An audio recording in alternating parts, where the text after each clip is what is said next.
Bonjour à toutes et à tous, bienvenue pour ce nouveau webinaire transsection de la FPBN. C'est un plaisir de vous accueillir aujourd'hui. Je suis le docteur Mathieu Lacambre, co-président de la section de psychiatrie légale.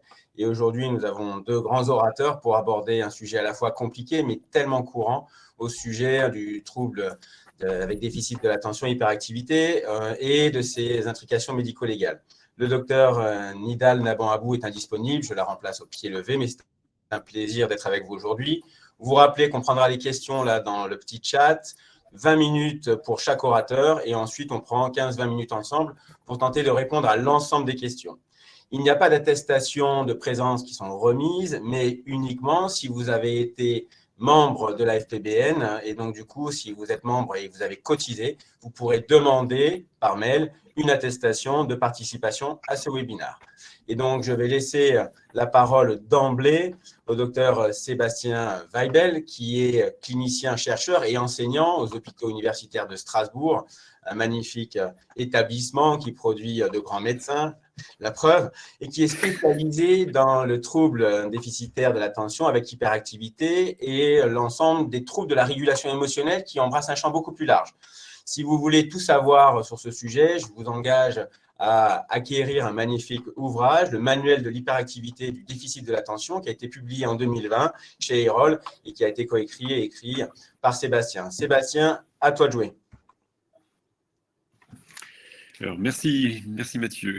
Alors, par contre, j'ai plus les slides, elles ont disparu. Alors, on va peut-être... Ah, voilà, super. Merci Mathieu. Alors, pour ceux qui n'ont pas compris la petite blague, Mathieu a passé quelques années brillantes à Strasbourg il y a déjà un certain temps. Voilà, donc moi, je vais vous parler de la clinique du TDAH, une clinique qui peut basculer. Et je vais vous aborder un peu les différents aspects cliniques que vous connaissez certainement déjà un peu, concernant le trouble du déficit de l'attention avec hyperactivité chez l'adulte, qui est un de mes sujets d'intérêt, et essayer de voir dans quelle mesure cela peut avoir un impact médico-légal. Alors, petit rappel clinique. Alors, le TDAH est un trouble neurodéveloppemental. En le disant, je sais que c'est une répétition par rapport à tout ce qui s'écrit dans chaque article, mais qu'est-ce que ça veut dire en vrai? C'est que le TDAH génère des particularités qui vont exister depuis l'enfance jusqu'à l'âge adulte. Et cela veut dire que ces particularités vont traverser tous les aléas du développement émotionnel et particulièrement de l'adolescence. Ce qui a un impact sur la construction de la personnalité, du fonctionnement et du lien aux autres. Et nous allons voir ça au fur et à mesure de ma présentation. Alors pour quelques rappels, je ne vais pas revenir sur les critères diagnostiques, mais je vais surtout insister sur le fait que le TDAH chez l'adulte, comme chez l'enfant, mais chez l'adulte notamment, impacte à la fois le fonctionnement cognitif, les émotions et les comportements. Alors le fonctionnement cognitif, ce n'est pas un déficit d'attention réellement, en fait c'est un terme qui est consacré, mais comme souvent les termes consacrés ne sont pas forcément basés sur les données les plus récentes. Il s'agit plutôt d'une difficulté à réguler l'attention. Notre attention est naturellement labile et peut être et plus fixée sur ce qui est nouveau, ce qui est changeant, ce qui est plaisant. Et néanmoins, nous avons une capacité à réguler notre attention en fonction du contexte. Les personnes avec TDAH ont plus de difficultés à réguler et seront beaucoup plus dépendantes à ce qui est nouveau, plaisant ou changeant. Les émotions, nous allons aussi développer ça. Une sensibilité particulière au niveau émotionnel, des émotions plus vives, et aussi une difficulté plus marquée à les réguler, et aussi sur les comportements, avec notamment une tendance à agir de façon plus impulsive.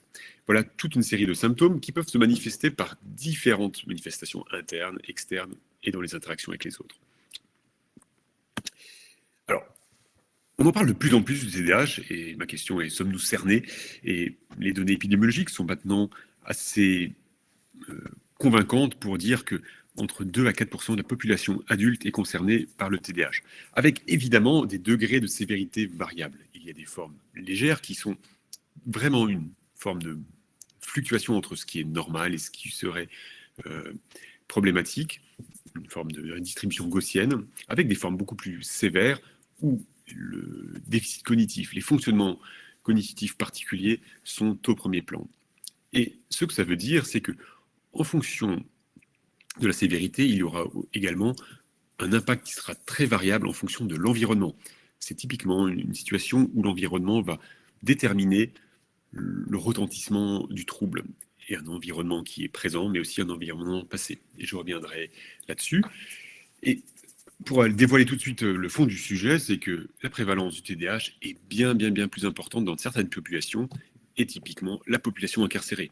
Et les chiffres sont globalement d'accord, c'est qu'un quart des personnes incarcérées présentent un TDAH, ce qui est considérable et qui évidemment devrait devrait faire porter l'attention sur ce sujet-là en tant que médecin, en tant que aussi spécialiste de la justice, et ce sera vraiment l'objectif de notre séminaire.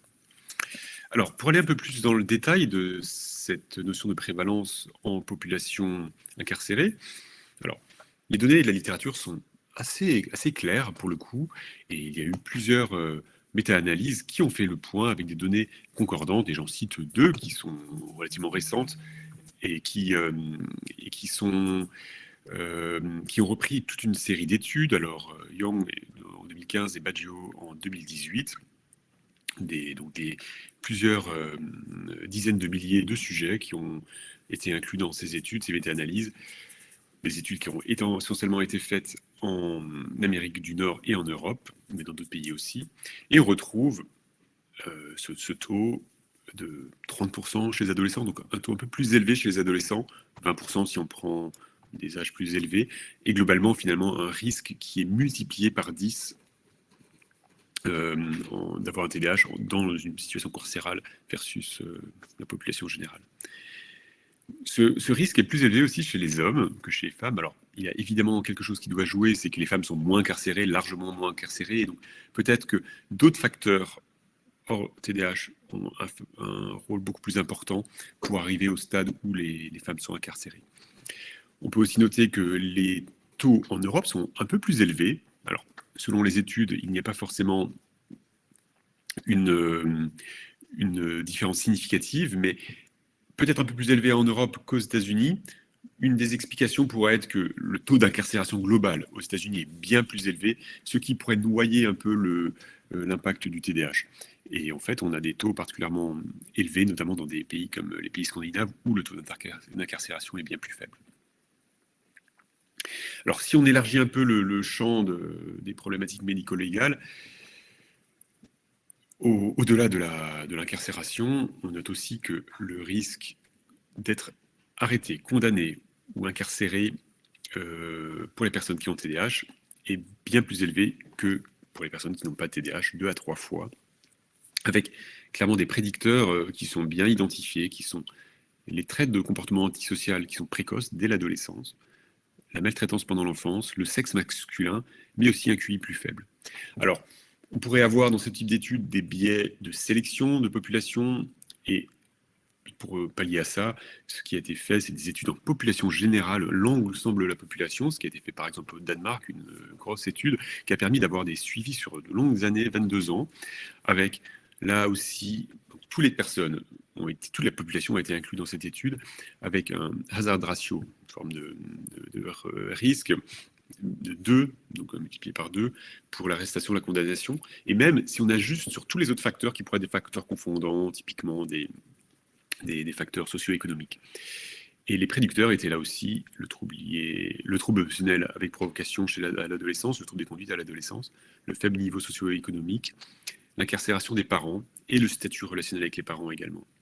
Alors ce qui est intéressant, et peut-être que ça sera abordé un peu plus longuement plus tard, c'est que dans ce suivi qui était longitudinal sur de nombreuses années, on remarquait que les personnes avec un TDAH, quand elles prenaient un traitement, le risque était diminué. Ça pourrait être une perspective intéressante concernant la thérapeutique.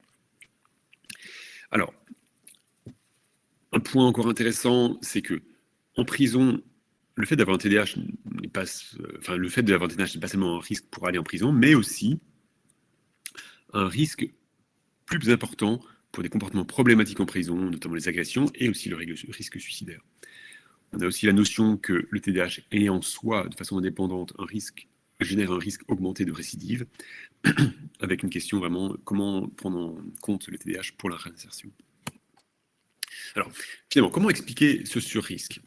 Et ça va être la suite de ma présentation. Et je vais finalement présenter 4 domaines, parce que je crois qu'il est vraiment important de ne pas se limiter au premier item qui serait les symptômes du TDAH comme un facteur de risque. Donc je vais parler de tout ça évidemment. Je parlerai aussi des symptômes qui sont annexes au TDAH, peut-être moins centraux ou moins identifiés par les critères, et aussi surtout les comorbidités ainsi que l'environnement. Et ce sera les 4 thèmes que je vais aborder. Alors, au niveau symptomatique, les symptômes du TDAH, l'impulsivité est un symptôme central. Et l'impulsivité, c'est un concept qui est un peu hétérogène, avec l'idée de réagir trop vite ou sans capable d'inhiber. Et on retrouve globalement, en fonction des modèles, 2 grandes dimensions qui sont pertinentes pour les personnes TDAH. La première dimension est le fait d'avoir une sensibilité à la récompense moindre, en fait. Donc cette moindre sensibilité à la récompense et au renforcement positif ou négatif fait qu'il y a un focus qui est plus marqué sur les récompenses immédiates que sur les récompenses à long terme. Ce qui a été métaphorisé sous la forme de cécité pour le futur. Alors qu'est-ce qui se passe? C'est que on a tous, quand on a une récompense à long terme, une forme de perte de valeur de cette récompense, ce qu'on appelle en anglais le delay discounting, la perte de valeur liée au temps. Et cette décroissance de la valeur attribuée à une récompense future est plus marquée chez les personnes TDAH. Et donc, qu'est-ce qui se passe du fait de cette faible sensibilité à la récompense?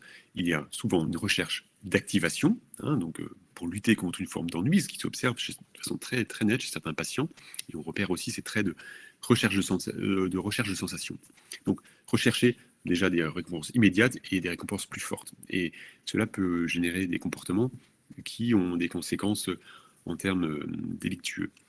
L'autre dimension qui est importante, c'est le déficit d'inhibition lié globalement à une dysfonction exécutive. Et là, il y a moins de contrôle des impulsions et finalement plus de difficultés d'avoir des stratégies de résolution de problèmes. Et cette dysfonction exécutive fait que certains actes qui sont poussés par une impulsion ne sont pas inhibés, inhibition qui serait pertinente pourtant dans un contexte donné. Donc là, on imagine très simplement les conséquences multiples que cette impulsivité peut avoir en termes de décisions avec des conséquences négatives, l'usage de substances et aussi notamment les délits routiers. Qu'est-ce qu'il en est de l'inattention, l'autre symptôme principal du TDAH?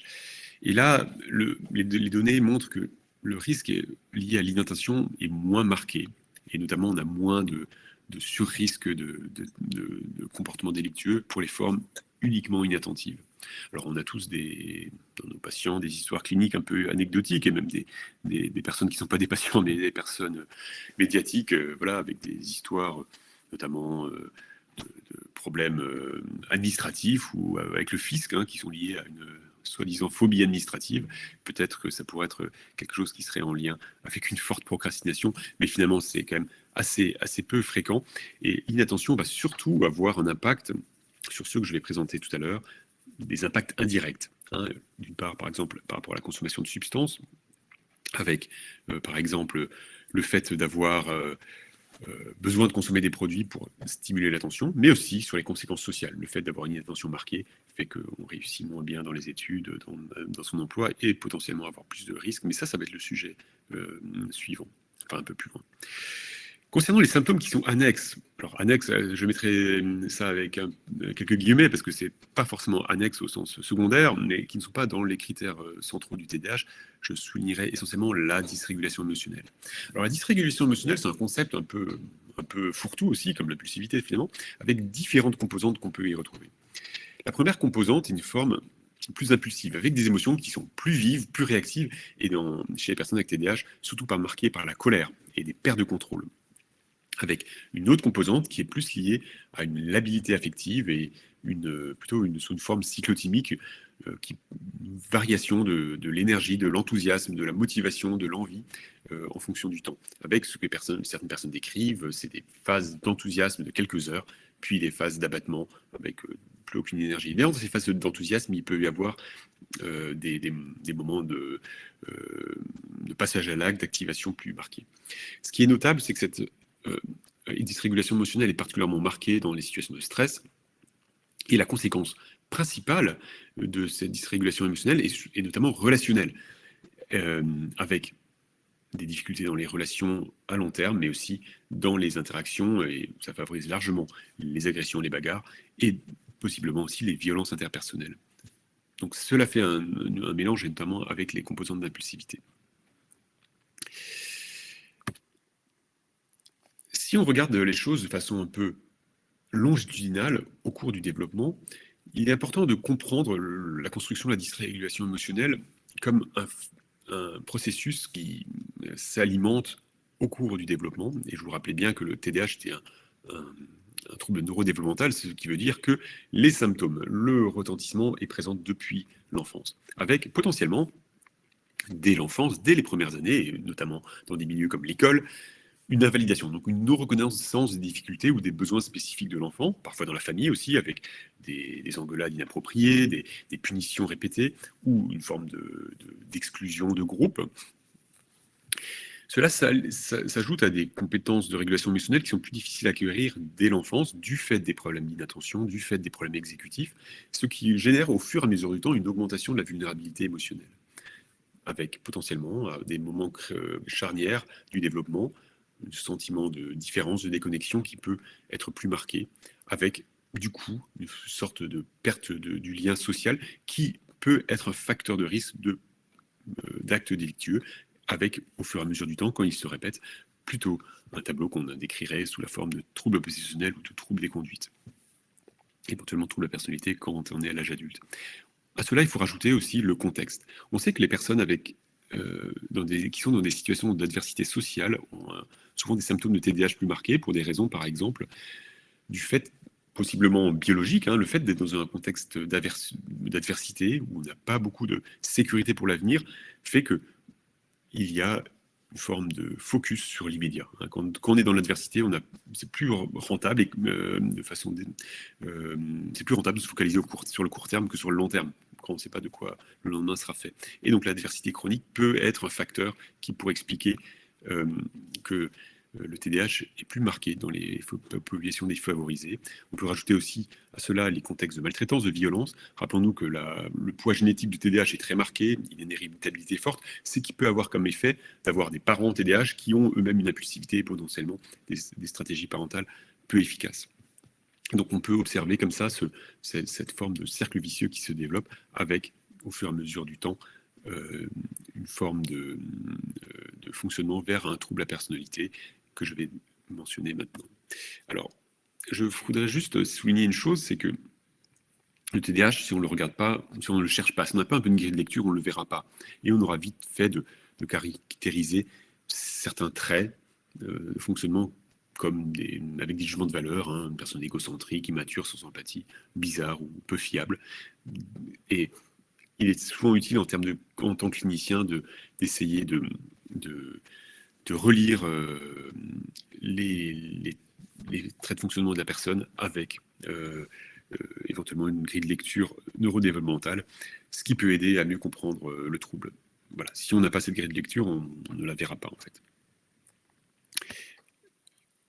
Les troubles associés, je mentionnerai essentiellement le trouble lié à l'usage de substances, et ça au premier plan. Le fait d'avoir un trouble lié à l'usage de substances est un facteur majeur pour générer des conduites, avoir des problèmes médico-légaux, et pour des raisons qui semblent assez évidentes. D'une part, l'augmentation symptomatique, mais aussi le fait d'être en contact avec des choses qui sont répréhensibles, et évidemment, notamment toutes les affaires liées aux stupéfiants. Les troubles à la personnalité, c'est un point important, avec notamment le trouble à la personnalité antisociale, que je mentionnerai juste après. Il y a une médiation de ce risque, donc la variance qui est associée au TDAH, diminue fortement si on prend ces deux facteurs en compte. Le fait de prendre en compte le trouble lié à l'usage de substances et les troubles de la personnalité, on a le poids du TDAH en soi est beaucoup, beaucoup plus faible. Mais ne pas oublier qu'il y a une forme de multiplicativité des comorbidités, c'est quand on en a une, ça génère un risque supplémentaire, mais quand il y en a plusieurs, le risque n'est pas seulement additionnel. Alors, concernant les troubles de la personnalité, on a clairement une prévalence beaucoup plus importante de troubles de la personnalité si un TDAH, et notamment dans les populations incarcérées. Et ça a été montré de façon multiple avec à la fois des études rétrospectives, on regarde les personnes à l'âge adulte et on regarde s'ils avaient un TDAH pendant l'enfance, et on compare le risque de troubles de la personnalité en fonction du TDAH, mais aussi prospective, on suit des enfants avec TDAH. Et au premier plan, on a 3 troubles de la personnalité principaux. Chez les femmes, essentiellement le trouble de la personnalité borderline, mais probablement le sex ratio est moins marqué si on pose des diagnostics de façon un peu plus fine, notamment chez les hommes où le trouble de la personnalité borderline est souvent sous-diagnostiqué.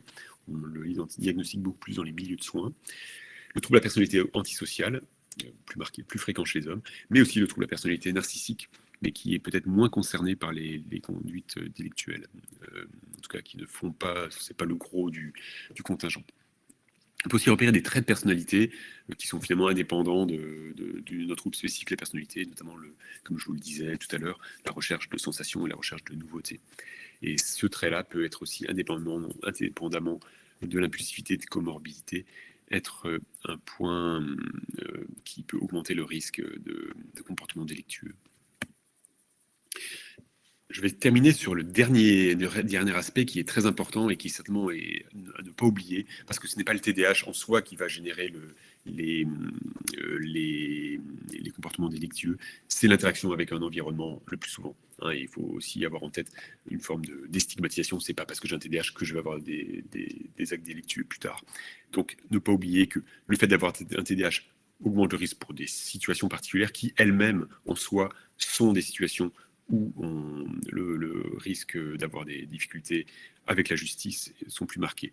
Les situations de difficultés scolaires, d'abandon d'études, on se retrouve dans un milieu problématique, fréquenter les mauvaises personnes, mais aussi être victime d'agression pendant son développement, avoir un style relationnel provocateur, agressif, être au chômage, avoir des liens avec tout ce qui entoure des stupéfiants. Je rappellerai qu'il y a eu des études qui ont regardé chez les enfants, si on les traite pour leur TDAH, est-ce que ça diminue le risque d'usage de substances plus tard? Alors, ce qui est intéressant, c'est que ce risque a effectivement eu tendance à diminuer, mais en fait était médié par le fait que les personnes continuaient à aller en cours ou ne quittaient pas le système scolaire et pas directement au niveau symptomatique. Donc, c'est un point important, ce qui me permet de faire le lien avec les perspectives très thérapeutiques. Au niveau... La première chose à faire, c'est poser le diagnostic, avoir un regard clinique où on est ouvert à cette possibilité-là. Le traitement médicamenteux est probablement une piste intéressante et Pierre en parlera tout à l'heure. Mais aussi, on peut envisager des stratégies avec différentes modalités d'apprentissage de compétences sociales en termes de résolution des conflits, auto-apaisement de la colère, mais aussi augmentation des capacités de communication et aussi l'affirmation de soi, car c'est souvent une situation où les personnes avec TDAH peuvent être en difficulté. Voilà, j'en ai fini. Je laisse la parole à Pierre que Mathieu va présenter tout de suite. Et rendez-vous tout à l'heure pour les questions. Un grand merci, Sébastien, pour cet exposé à la fois complet et clair et qui laisse en suspens certaines questions qui vont être traitées dès à présent par notre éminent collègue. C'est la partie complémentaire internationale francophone du nord de l'Europe, depuis la Belgique et Bruxelles, avec le docteur Pierre Oswald, alors qui est psychiatre, qui est docteur en psychologie médico-légale, donc PhD, qui a beaucoup travaillé en défense sociale et donc qui est très compétent et expert dans le champ de la violence, de la psychopathie, et qui, du coup, va nous apporter ce regard complémentaire, fin, autour des enjeux à la fois psychopathologiques, cliniques, thérapeutiques et médico-légaux autour du TDAH. Pierre, merci, c'est à toi. On prend toutes les questions dans 20 minutes. Ok, ben, un grand merci. Merci pour l'accueil, merci pour l'invitation, merci Mathieu, merci Anne-Hidèle également. Voilà, écoutez, en écoutant Sébastien, que je remercie, je me dis qu'en fait, je vais approfondir, mais en même temps répéter certains aspects ou certaines choses qui ont été dites, mais peut-être sous un angle plus médico-légal, de psychologie médico-légale et voire de criminologie. puisque plein de choses ont été dites et qui sont éminemment intéressantes, non seulement en termes de réflexion sur le TDAH, mais aussi peut-être plus globalement en termes de réflexion criminologique et de prévention de la récidive. Je vais expliquer tout ça maintenant. Alors, effectivement, je viens du Nord, donc bienvenue en Belgique et en particulier à Bruxelles. Donc, le centre hospitalier Jean Titeca est un hôpital psychiatrique dont j'ai l'honneur d'assurer la direction médicale et qui est un hôpital qui accueille principalement des patients en situation médico-légale. Tout ça pour dire que ça m'offre la possibilité vraiment passionnante d'avoir un pied dans l'expertise pré-sententielle en tant qu'expert judiciaire, mais également un pied affirmé, je dirais, dans le soin post-sententiel. Alors, pour moi, il est toujours intéressant de rappeler que, certes, quand on parle de TDAH, et Sébastien l'a bien dit, c'est un trouble du neurodéveloppement, il y a néanmoins quand même toute une histoire autour de ce fonctionnement et de ce comportement. Et je pense qu'on a un peu tendance parfois à oublier, et c'est un peu étonnant pour vous, amis français, de revenir quand même sur l'importance qu'ont eu des auteurs comme Bourneville, Heuillet et Henri Wallon, sur le regard qu'ils ont posé sur ce qu'ils appelaient à l'époque l'instabilité intellectuelle et morale. Et cette instabilité est toujours intéressante parce que au fil du temps, à partir de leur clinique précise et particulièrement affûtée autour d'ailleurs de l'obligation de scolarisation fin du 19e siècle, eh bien, on peut vraiment se faire une idée un petit peu du public auquel on est confronté, auquel on accole, et c'est tout à fait légitime, le diagnostic de TDAH, mais qui a fait l'objet vraiment d'une réflexion intense et de descriptions cliniques majeures au cours du début du XXe siècle par ces auteurs. Il me semble vraiment important de non seulement leur rendre hommage, mais aussi d'insister sur le fait que TDAH est inadaptation sociale, TDAH est risque de commettre des délits ou des crimes. C'est une clinique qui a fait l'objet de beaucoup de réflexions déjà. Autre élément aussi, ce sont les critères de Luther. Hein, donc vous le savez, les critères du TDAH ont fortement évolué au cours du temps, en particulier pour l'adulte. Il me semble toujours important aussi de rappeler que en 81, Wender a proposé toute une série, enfin proposé des critères spécifiques du TDAH de l'adulte, qui me semble-t-il 40 ans après restent éminemment pertinents et qui mettent en évidence des éléments importants en lien avec le comportement, hein, ce que vous voyez, c'est-à-dire un faible contrôle des pulsions, un tempérament excessif ou une irritabilité, et outre une mauvaise organisation, une mauvaise exécution des tâches, une faible tolérance au stress avec ce qu'il appelait à l'époque une surréactivité. Donc, faire le lien avec ce que Sébastien a dit. Concrètement, Wender et les études qui ont été faites à l'époque ont eu tendance à développer le TDAH de l'adulte dans une perspective d'un trouble du comportement. Et c'est dans ce sillage-là qu'est apparue cette notion du TDAH comme trouble du neurodéveloppement. Donc, insistons toujours sur cette notion comportementale qui a participé à la définition du TDAH d'ailleurs de l'adulte. Alors, quand on parle d'évaluation et de prise en charge du TDAH dans le système pénal, il faut revenir à toute une série d'initiatives qui ont été prises au cours du temps, et plus particulièrement récemment en Angleterre, autour de la prise en charge et de l'évaluation des jeunes délinquants. Et alors que le TDAH, petit à petit, montrait de manière évidente que la prévalence, comme l'a dit Sébastien, était importante dans la population carcérale, il s'est agi de pouvoir réfléchir à comment prendre en compte cette situation qui était réellement problématique. Et donc, le rapport Bradley, en 2009, a amené toute une série, en Angleterre, donc de recommandations, dont j'ai repris ici quelques-unes des éléments les plus importants autour des troubles de l'apprentissage et des troubles du neurodéveloppement. Et là, vous verrez que finalement, sans que j'ai à vous lire tout ça, il est important de prendre en compte 2-3 aspects que je vais répéter pendant le reste de mon exposé, à savoir qu'il faut qu'il y ait une collaboration le plus possible longitudinale entre le pré-sententiel et le post-sententiel. Très simplement, il s'agit, dans le cadre d'une expertise pré-sententielle, d'investiguer, au moyen d'outils systématisés et actuariels, des facteurs de risque qui peuvent entraîner une récidive et de transformer petit à petit ces facteurs de risque en besoins criminogènes et ces besoins criminogènes en cibles de traitement. Et donc, si on arrive à pouvoir collaborer suffisamment efficacement entre le pré-sententiel, le sententiel représenté par l'institution judiciaire et le post-sententiel, on peut vraiment agir de manière efficace, non seulement sur le risque de récidive, et puis finalement sur le bien-être des personnes, parce que nous sommes quand même avant tout des médecins et des soignants qui visons le bien-être des personnes qu'on a en face de nous. Et ça passe entre autres par une bonne information des services et finalement globalement des magistrats et des services de probation. Il est très important de noter que finalement ce rapport Bradley et d'autres rentrent dans cette évolution tout à fait louable d'une justice plus restaurative et moins rétributive. Là vraiment c'est aussi un élément sur lequel je vais revenir.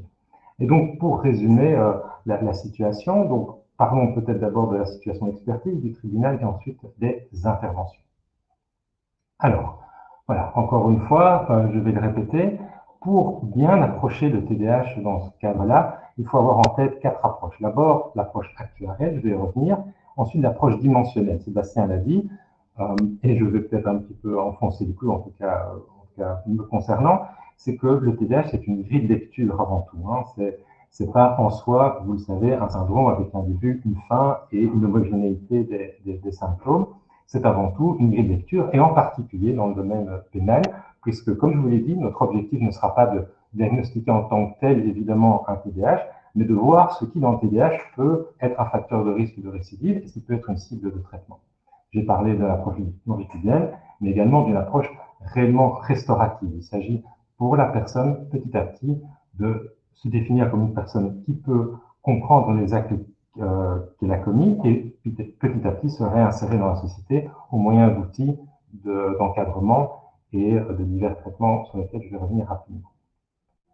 Alors, parlons d'expertise. Alors, je vais me permettre d'évoquer la loi relative à l'internement qui a précisé la notion d'expertise en Belgique, loi qui date du 5 mai 2014 et qui a permis de manière assez importante de faire quand même un bond en avant sur le concept même d'expertise. Alors, une différence importante par rapport à la France, c'est qu'en Belgique, nous sommes sûrement plus simples, mais aussi peut-être plus pragmatiques, et que du côté belge, on a soit une abolition totale, soit une responsabilité totale. Donc, quand on fait une expertise, il s'agit pour nous de nous positionner sur une abolition, une altération grave qui peut conduire à un internement, ou bien l'absence de ces critères qui peuvent conduire éventuellement à une condamnation.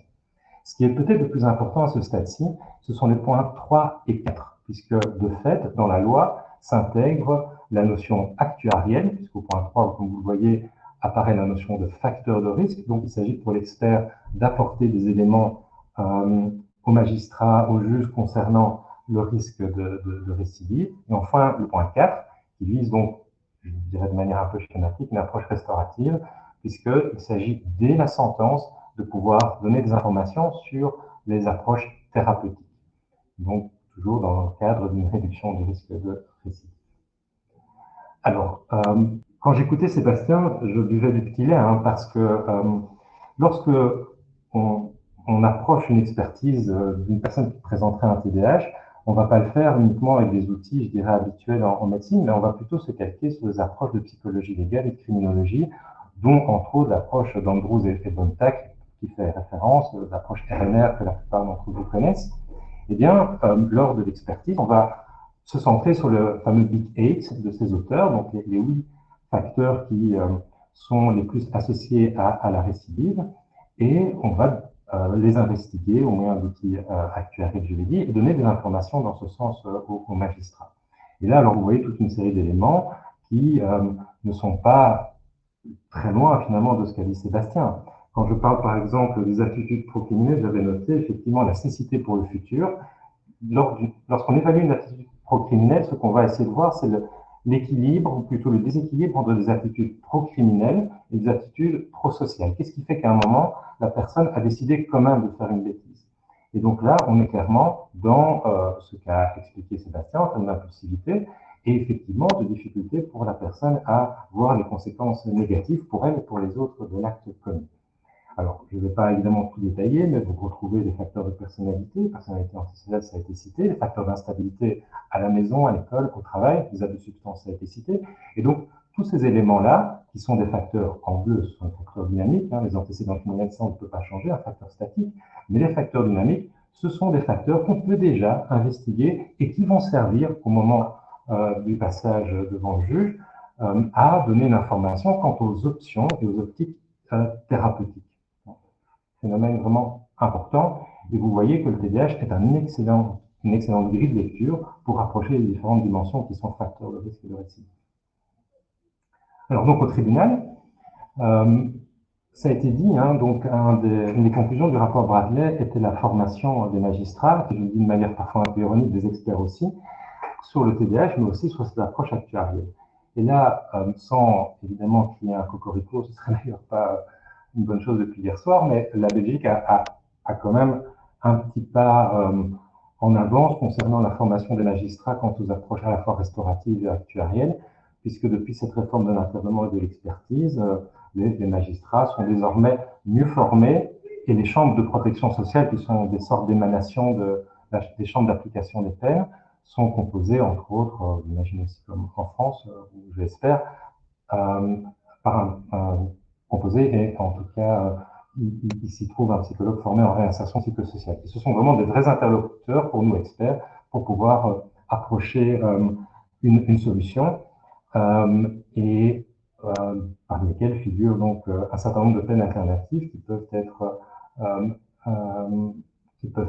utilisées et qui peuvent être activées au moment du post-sentencier. Évidemment, là, alors on parlait d'un petit pas en avant, je ne sais pas, mais en tout cas pour les anglo-saxons, cette approche, évidemment, est déjà bien établie.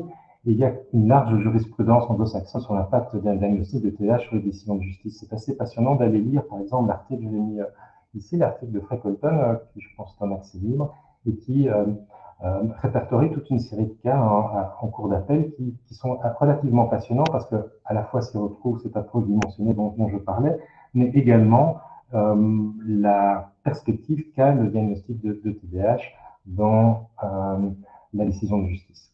Il y a aussi, vous pouvez aller voir le site, un site anglais que j'indique ici, et qui répertorie toute une série de décisions de justice et également de recommandations pour un meilleur abord pour les professionnels de la justice du TDAH. Et donc, en termes d'intervention, qu'est-ce qu'on peut dire autour de tout cela? Dans le domaine médico-légal, on a une double injonction qui est à la fois la diminution des symptômes et la prévention de la récidive. Alors évidemment, vous vous en doutez, tout l'enjeu est de pouvoir réconcilier ces deux approches. Il y a une méthode très efficace pour prévenir la récidive, c'est d'enchaîner la personne à son lit, et là, je peux vous assurer qu'elle ne va pas commettre de délit, il n'y aura pas de récidive. D'un autre côté, la seule diminution des symptômes ne peut pas être considérée comme un objectif, puisque nous agissons sous mandat judiciaire, et donc il s'agit de réconcilier ces deux approches. Et donc, existe toute une série d'outils. J'ai évoqué le RNR, je vais me caler sur ce modèle-là, mais d'autres options sont possibles. J'aime beaucoup le Good Life Model, par exemple, qui est un modèle de réhabilitation, mais qui est peut-être moins parlant dans le domaine du TDAH. Mais j'aimerais vraiment insister sur le fait qu'il est possible, en améliorant la qualité de vie de la personne, en améliorant un certain nombre d'items sur lesquels je vais revenir, de diminuer à la fois le risque de récidive, mais aussi d'améliorer son bien-être. Par exemple, dans le Good Life Model, on postule que la commission d'un acte délictueux est une mauvaise réponse à une inclination tout à fait positive.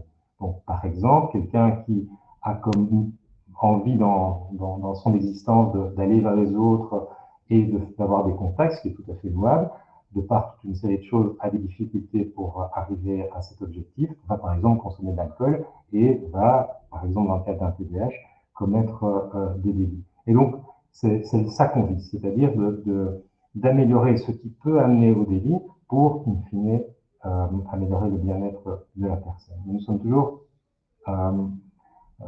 mandatés pour atteindre, effectivement, pour la justice de la prévention de la récidive, ce qu'on dit, c'est qu'on peut y arriver en diminuant les symptômes. Et donc, pour être schématique un petit peu, je vais aborder rapidement cette approche multimodèle qui est proposée. D'abord, effectivement, d'un point de vue pharmacothérapeutique, j'aime beaucoup cette phrase de Marcotte en 2009 qui disait que pour chaque augmentation de 1% dans la prescription de psychostimulants, il y avait une diminution de 0,13% des crimes violents. Alors, c'est une statistique qui a été remise en question, mais qui est quand même assez parlante et qui nous impose de toujours nous poser la question dans les domaines de défense sociale, en tout cas en post-sententiel, de la prescription de méthylphénidate. Il faut évidemment appuyer, puisque, ça a été dit, Sébastien l'a dit, le médicament permet de limiter le risque de récidive associé à d'autres approches. En 2022, il y a eu une intéressante étude qui a été sujette à controverse, mais également passionnante, dans le British Journal of Psychiatry, donc la première étude d'Acherson, qui a montré qu'il n'y avait pas finalement de différence réelle entre l'efficacité du Concerta et du placebo chez les patients TDAH en prison. Mais finalement, quand on regarde de plus près les chiffres, la réponse dans le bras placebo était assez impressionnante. Ce qui pourrait plutôt indiquer que c'est le souci de prise en charge et l'insertion de ces personnes dans ces études cliniques a eu un rôle important, parce que vous savez que la réponse placebo est en général un peu plus basse dans les études médicamenteuses dans le TDAH. La question se pose réellement de savoir qu'est-ce qu'on vise en fait en prison. Est-ce qu'on vise une diminution sur une échelle d'hyperactivité, Sébastien l'a dit, toutes les difficultés qu'on rencontre en prison avec les patients TDAH, ou bien est-ce qu'on vise quelque chose, je dirais, d'un peu plus global, qui est une amélioration du bien-être, un accès un peu plus facile aux libérations conditionnelles et à des projets de réinsertion. Donc globalement, il y a en tout cas aucune étude qui a montré que c'était pas une bonne chose de prescrire des méthylphénidate. C'est quelque chose qu'il faut prôner, mais il faut mieux réfléchir peut-être aux objectifs primaires de ces études. Alors, dans l'approche non pharmacothérapeutique, on pourrait identifier là aussi très rapidement des approches liées à la psychoéducation, comme on a dans le TDAH de manière générale. Il a été important quand même de réinsister sur cette approche spécifique, comme par exemple le projet Pegasus. Mais également, on a des programmes, là prônés par Suzanne Young en Angleterre par exemple, qui va plutôt prôner une approche de réhabilitation chez les patients TDAH en prison, et donc avec une attention particulière à l'organisation de la libération. Il y a également toute une série de programmes psychosociaux qu'on peut mettre en place, et donc vous voyez que globalement, une approche multimodale est importante. Et enfin, si on tient compte de cette théorie d'Andrew et Bonta, donc de Risk Need Responsivity, il s'agit pour, comme vous l'avez entendu tout à l'heure, de passer de ce modèle présententiel de détermination de facteurs de risque, de les transformer en besoins criminogènes et ensuite en cible thérapeutique au moment post-sententiel. Et là, comme je l'ai dit, il s'agit par exemple de travailler sur la question d'impulsivité, sur, par exemple, les notions liées à certaines attitudes, par exemple liées au genre, toute une série d'éléments essentiels qui peuvent, là aussi, diminuer le risque de récidive. Un abus de substance est une cible thérapeutique essentielle, évidemment, chez les patients TDAH en post-sententiel. Voilà, alors, j'ai été vite, évidemment, dans cette réflexion, mais je pense que je vous ai fait passer ce message. Et donc, pour terminer, j'aimerais encore une dernière fois insister sur cette approche qui doit être toujours longitudinale, mais qui doit aborder le TDAH non pas en tant qu'évidemment comme bloc compact qu'il faut traiter, mais plutôt dans ces différentes dimensions, avec l'aide criminologique et actuarielle des outils qui existent, et toujours en visant une justice restaurative. Voilà, je vous remercie pour votre attention. Merci beaucoup. Présentation très claire, complète, en utilisant en plus les modèles issus de la criminologie, le modèle des bonnes vies, le modèle risque, besoin, réceptivité, etc., qui ne s'opposent pas au bien-être des patients finalement et qu'on peut intégrer aussi dans les prises en charge. Il y a des questions extrêmement pertinentes et qui me taraudaient aussi. D'abord, sur des associations comorbides avec des antécédents, on l'a évoqué, de mauvais traitements, de violence, Sébastien, et donc une association significative. Mais on pose la question aussi de l'association entre incidence du TDAH et les violences sexuelles, en particulier du côté des agresseurs. Est-ce qu'on a identifié déjà, d'abord, est-ce qu'on a cherché, parce qu'on trouve ce qu'on cherche, s'il y avait des chiffres spécifiques en termes d'incidence prévalence du TDAH chez des auteurs d'agressions sexuelles, en particulier des auteurs d'agressions pédosexuelles? Je vous promets que ce n'est même pas ma question. Je peux répondre. Alors, j'ai pendant des années travaillé justement avec des délinquants sexuels et donc je me suis évidemment particulièrement intéressé à la dimension TDAH de ces personnes. Il y a comme tout, chez tous les délinquants une augmentation du TDAH, mais j'aimerais vraiment appeler à beaucoup de prudence parce que actuellement la caractérisation des délinquants sexuels est tellement hétérogène qu'il est très très difficile de pouvoir assurer en tout cas des chiffres qui soient suffisamment convaincants que pour vous dire voilà c'est autant de pourcents. Je pense vraiment qu'il faut plutôt d'abord non seulement attester effectivement que ce TDAH est également présent chez les délinquants sexuels, en particulier lors de comportements impulsifs. Mais à ce jour, il n'y a pas de chiffres plus convaincants parce que je pense que la caractérisation des auteurs d'infractions à caractère sexuel est encore insatisfaisante. Mais clairement, on est là-dedans. Et d'ailleurs, j'ai aussi l'expérience, évidemment, de nombreuses prescriptions de psychostimulants aux auteurs d'infractions à caractère sexuel, et je pense avec une efficacité qui est relativement comparable à ce qu'on a avec les autres délinquants. Okay, merci Sébastien, tu veux compléter? Oui, alors il n'y a pas énormément de données, il y a notamment sur le fait que est-ce que le fait d'avoir TDAH augmente le risque d'avoir des paraphilies ou des problèmes de ce type-là. Il y a eu une méta-analyse récente qui n'a pas montré vraiment quelque chose de très net, mais ce qu'on peut nous comprendre dans un modèle un peu plus complexe, c'est que l'impulsivité du TDAH peut faire basculer vers le passage à l'acte plus facilement, en fait. Mais c'est peut-être un petit ingrédient dans un système bien plus complexe. Et voilà, je crois qu'on a insisté sur ce point tous les deux. Ok, ensuite il y avait la question de la responsabilité. Est-ce qu'avec un diagnostic de TDAH, finalement, on pourrait considérer du côté du délinquant que sa responsabilité puisse être atténuée en France, abolie en Belgique? Est-ce qu'il y a des situations d'abolition du discernement du contrôle des actes, au sens que nous, du premier alinéa du 122.1, du fait d'un diagnostic de TDAH? Donc en Belgique, pas à ma connaissance, et la littérature anglo-saxonne ne va pas non plus dans ce sens-là. Donc j'ai lu effectivement dans le chat des questions tout à fait pertinentes, effectivement, concernant les réductions de peine et circonstances atténuantes. Oui, là, on a quelques éléments, et je m'engage effectivement à les lire le papier là, que j'ai indiqué, qui vraiment inclut et finalement définit le TDAH comme étant un facteur qui pouvait être facteur de circonstances atténuantes et de réduction de peine. Tout à fait. Ok, merci. Ensuite, il y a des questions concernant surtout le milieu carcéral. On demandait de préciser la source des 25%. Quelle est la source de l'étude qui précise qu'il y aurait 25% de TDAH en milieu carcéral? Donc, Sébastien, si tu l'as. Oui, alors j'avais mentionné dans mon média deux méta-analyses. Il y a pas mal de choses qui ont été faites, mais la méta-analyse en 2015 de Young, Susan Young, collègue anglaise, Psychological Medicine, et une deuxième, Baggio, qui est une collègue suisse, qui a fait une méta-analyse avec des critères peut-être un peu plus larges, plus d'études, 2018, alors là j'ai un trou de mémoire, j'ai montré dans une dia, voilà, ces deux méta-analyses, mais il y a eu pas mal de travaux qui ont été faits, et pour le coup, là, les données sont vraiment, dans plusieurs pays, assez stables, en fait. C'est vraiment quelque chose qui a été retrouvé. Alors, pour vous dire et aussi renforcer cette notion, on avait commencé à dépister pour tous les entrants en milieu carcéral le TDAH. On a arrêté parce qu'on était à plus de 80% en termes de diagnostic et de TDAH. Alors, est-ce que c'était un déficit, sensibilité, spécificité de l'outil utilisé? Mais on a été effrayé, donc on a arrêté. Et donc, du coup, on est aussi dans cette difficulté. Soit, effectivement, c'est un diagnostic construit, et tu as parlé de l'intrication et des troubles de la personnalité. Et il y a une question qui est très franche et directe dans le chat. Est-ce que c'est finalement pas la psychopathie? Quelle est la différence entre TDAH et psychopathie?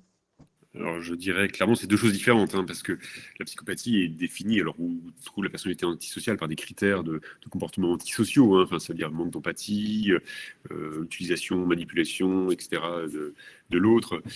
Voilà, c'est loin d'être le cas de toutes les personnes TDAH. Hein. Les personnes TDAH sont souvent des gens qui sont assez sensibles, et donc voilà, on a plutôt des choses différentes.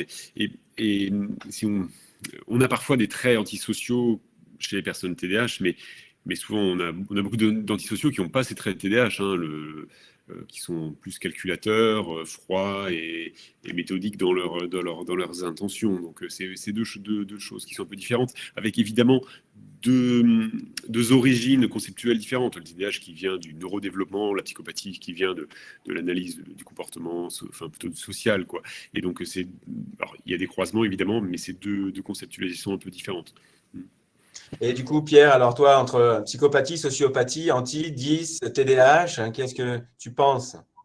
Ah oui, je pense comme Sébastien, ayant eu à côtoyer pas mal de ces personnes, le contact est très différent. Hein. Je pense que vraiment la psychopathie ou la personnalité antisociale en partie est quelque chose qui est vraiment marqué par une relation à l'autre et un contact qui est quand même très, très particulier et très spécifique.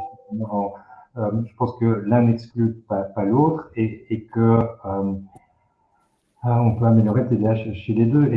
Et d'ailleurs, c'est dans le Big 8 d'Andrew de Bonnepaille, il y a cette notion de personnalité antisociale. Et on peut vraiment agir, je pense, dans cette sphère-là, sur certains traits de fonctionnement des personnalités antisociales au travers de certains programmes de soins sur base, par exemple, de la gestion des émotions, puisque là aussi, Sébastien l'a dit, la dysrégulation émotionnelle est présente, qu'on soit psychopathe ou pas, j'en suis convaincu, en tout cas dans le cadre du TDAH. Alors, un petit truc entre nous, c'est pour bien détecter un TDAH versus un psychopathe TDAH en prison, il faut un petit peu voir voilà, comment il se sent dans la prison. Et en général, un patient TDAH qui n'est pas psychopathe, il se sent vraiment très très mal en prison. Un patient psychopathe avec TDAH, ça va, il gère parce qu'il a mis en place tout un système qui, en général, lui permet d'avoir certains bénéfices. Alors, je dis ça un petit peu en souriant, évidemment, mais c'est pour peut-être donner un petit peu cette idée un petit peu du fonctionnement de la psychopathie en prison, qui est en général beaucoup mieux gérée pour les individus que pour les individus qui ont un TDAH. Excellent. En sachant qu'il s'agit de concepts un petit peu différents à manipuler avec précaution quand on les mélange. Hein. Antisocial, on est le DSM.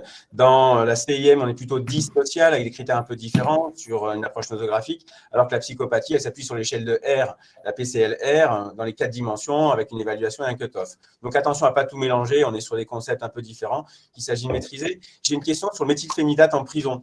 Est-ce que finalement, on n'aurait pas intérêt à beaucoup prescrire en sachant qu'il y a quand même des comorbidités addictives et pour être en prison depuis longtemps, je sais qu'il y a des produits stupéfiants qui rentrent. Quelle est votre suggestion? Est-ce qu'on doit avoir la main leste sur le méthylphénidate en milieu carcéral? Est-ce qu'au contraire, du fait des risques à la fois de mésusage et à la fois de comorbidités addictives, il s'agit d'être particulièrement prudent? De mon point de vue, il faut voir comme à l'extérieur de la prison, c'est-à-dire une approche multimodèle est toujours importante. Alors évidemment, il y a la réalité du terrain, le temps disponible, la compréhension des équipes de surveillance des soignants. Mais voilà, il faut essayer le plus possible de prôner une approche multimodèle. En tout cas, il ne faut pas avoir peur de prescrire le méthylphénidate en prison, surtout pas, parce qu'on peut vraiment améliorer, comme on le voit à l'extérieur avec nos patients TDAH qui ne sont pas dans le système pénal, des améliorations qui sont assez frappantes.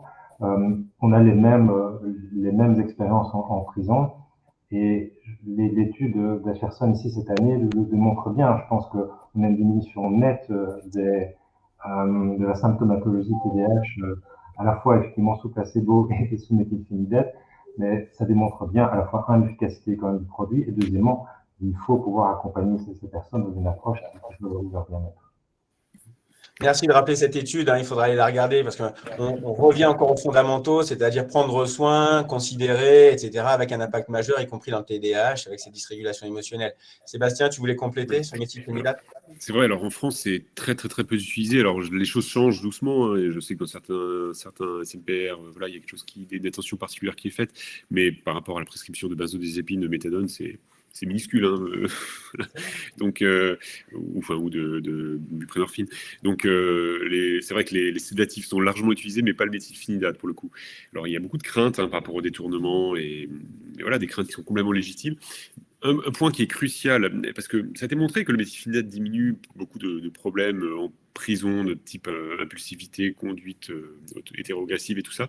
Mais l'enjeu est surtout qu'est-ce qui se passe après la prison. Et ce qui est intéressant, c'est que c'est là souvent le problème, c'est que les personnes ont peut-être un traitement en prison, et ça s'est fait par exemple en Suisse, et leur problème était, oui, mais après, en fait, ils arrêtent, ils sont perdus de vue.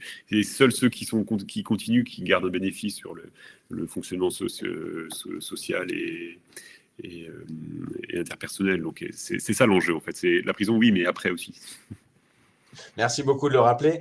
Du coup, petite question qui se dirige vers les mineurs avec un enjeu pour ces mineurs pris en charge par la protection judiciaire de la jeunesse qui ont commis des infractions. Est-ce qu'on n'a pas un intérêt encore supplémentaire en termes de responsabilité à dépister pour éviter cette trajectoire dont tu parlais aussi avec une intervention la plus précoce, hein, dans cette modification de la personnalité du fonctionnement et du coup une péjoration du pronostic social? Est-ce que du coup, vous auriez des préconisations, recommandations autour de la question des jeunes mineurs en particulier qui commettent des infractions? Je ne sais pas qui se lance. Oui, mais la réponse serait la même, hein. Enfin, je pense que oui, il y a souvent sous-diagnostic parce que enfin, auprès des équipes pédopsychiatriques qui interviennent, il y a quand même plus de prescriptions aussi de sédatifs en fait, hein, de risperidone notamment, de aripiprazole. Et peut-être ça, parce que c'est pas diagnostiqué, on n'a pas la même grille de lecture, il faut calmer les comportements et on ne repère pas ce qui est de l'ordre de l'impulsivité, par exemple. Donc, je pense clairement que ça peut être une perspective, mais évidemment qui n'est pas suffisante parce que il y a un enjeu, et je vais essayer de vous présenter. Hein, il n'y a pas que les symptômes d'impulsivité ou d'inattention ou d'hyperactivité qui sont majeurs. C'est la dysrégulation émotionnelle. Les traitements marchent un peu moins bien là-dessus. Ils peuvent marcher dans une certaine mesure, mais tout ce qui est psychothérapie, apprentissage de comportements prosociaux, apprentissage d'autorégulation, ça reste des choses qui sont cruciales. Mais c'est également finalement peut-être quelque chose qui nécessite un diagnostic. Hein. Donc je pense que diagnostiquer permet d'envisager différentes pistes thérapeutiques, traitements certes, mais aussi autres approches qui sont construites sur la compréhension, basées sur la compréhension du fonctionnement du TDAH et de la dysrégulation émotionnelle. Encore deux petites questions. Une question qui concerne le risque associé d'événements adverses, de violence pendant l'enfance. Et Sébastien, tu as évoqué le risque de transmission avec l'environnement social, avec la répétition. On sait que l'épigénétique participe beaucoup de ça. Et du coup, deux questions. Une première qui concerne la survictimisation. On sait qu'il y a une propension et un risque qui augmente quand on a été victime de violence, de le rester et de le répéter. Et du coup, est-ce qu'il y a des études d'associations dans des populations de victimes de violences, négligence, mauvais traitement dans l'enfance, avec le TDAH, hein, avec le psychotrauma? Oui, le fait d'avoir subi des violences pendant l'enfance, maltraitance, adversité plus généralement, augmente les chances que le TDAH reste problématique à l'âge adulte, augmente le retentissement surtout, et augmente aussi le risque de comportement criminel en fait, ou délictueux. D'accord, mais l'association a été démontrée, justement, alors on était du côté beaucoup de l'auteur, hein, de l'agresseur, mais du côté de la victime aussi. Est-ce qu'il faut y penser, du coup, et en expertise, Pierre, on expertise aussi des victimes, est-ce qu'il est opportun d'aller chercher un TDAH? Oui, oui, évidemment, parce que, je le répète, c'est une grille de lecture qui permet une approche globale. On sait que les carences affectives précoces, hein, ça a été dit, sont des facteurs aussi prédisposants. La question est toujours pour moi, de considérer le TDAH comme étant vraiment un outil très très intéressant pour creuser les différentes carences, les différents facteurs comportementaux qui sont des cibles thérapeutiques. Ce qui est chouette, je dirais, dans l'approche, je dirais, plus médico-légale, c'est qu'on nous impose, et c'est très bien, une approche peut-être plus dimensionnelle qui permet de creuser alors ces différents aspects et qui permettent de sortir, je dirais, du dogme du diagnostic pur et dur. Et donc, oui, dans le TDAH, il y a effectivement ce qui a été dit, et ça permet d'élargir un petit peu le propos et peut-être d'appuyer directement sur ces facteurs-là pour les améliorer, au-delà d'un débat parfois un peu stérile sur TDAH ou non. Hein. Peut-être les 80%, je te rejoins tout à fait, parce que parfois on a l'impression d'en voir partout, mais pas qu'une impression, parfois il y en a partout.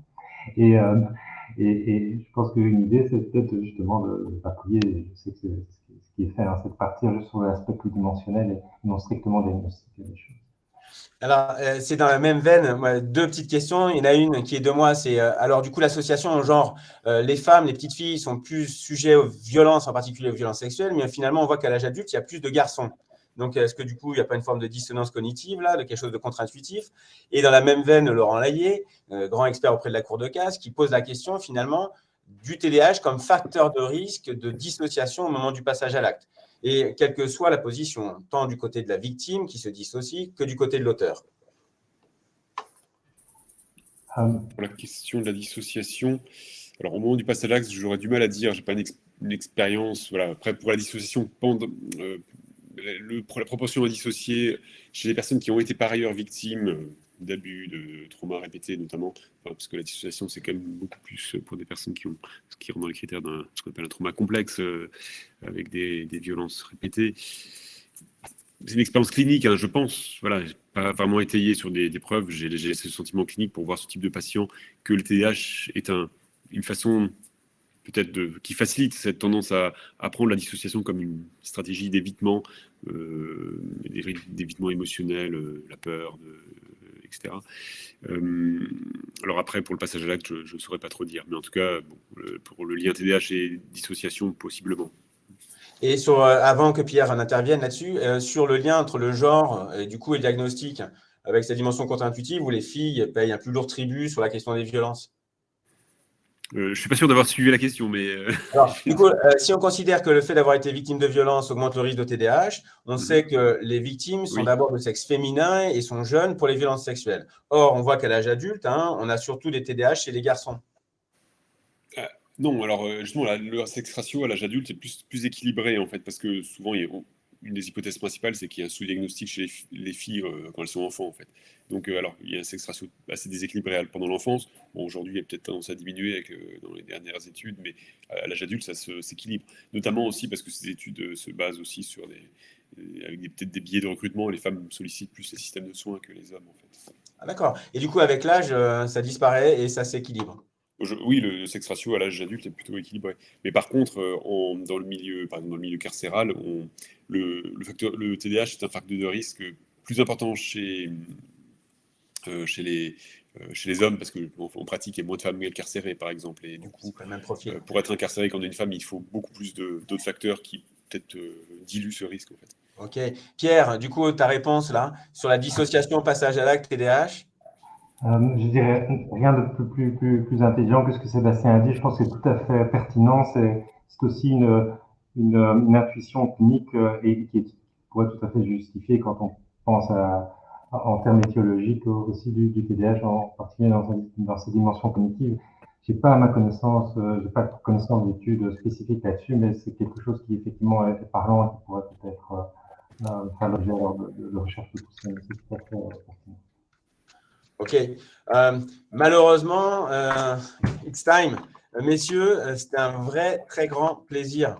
En sachant qu'on n'a pas fait le tour complet de la thématique, on pourra se faire un deuxième épisode pour aborder les aspects vraiment de prise en charge médicamenteuse, thérapeutique, comorbidité, avec des perspectives quand même et les intérêts à continuer à produire de la recherche et sur le plan clinique, à continuer de chercher le diagnostic pour pouvoir, dans une approche globale et au-delà de l'incarcération, merci Sébastien, et le plus tôt possible, c'est-à-dire chez des mineurs, apporter des questions, déjà les aborder pour trouver les bonnes réponses. Donc, un très, très grand merci, Sébastien et Pierre, pour ces brillantes interventions. On va conclure ce webinaire en vous remerciant, Come to Evidence, et en vous invitant l'année prochaine, puisqu'on a terminé ce grand cycle de webinaires au sein de la FPBN, pour vous retrouver l'année prochaine autour d'un webinaire qui va traiter de psychosomatique et de l'endométriose. Vous pouvez retrouver bien sûr ce webinaire sur la page de la FPBN. Il y a un replay, en sachant que Pierre avait déposé aussi des références des études dans le chat. Donc, si besoin, on reste à votre écoute. On vous souhaite de très, très bonnes fêtes. Un grand merci à tous. Bravo Sébastien, bravo Pierre. Merci Come to Evidence et on vous retrouve l'année prochaine pour l'endométriose. Au revoir. Au revoir, bonne fête à tous. Au revoir.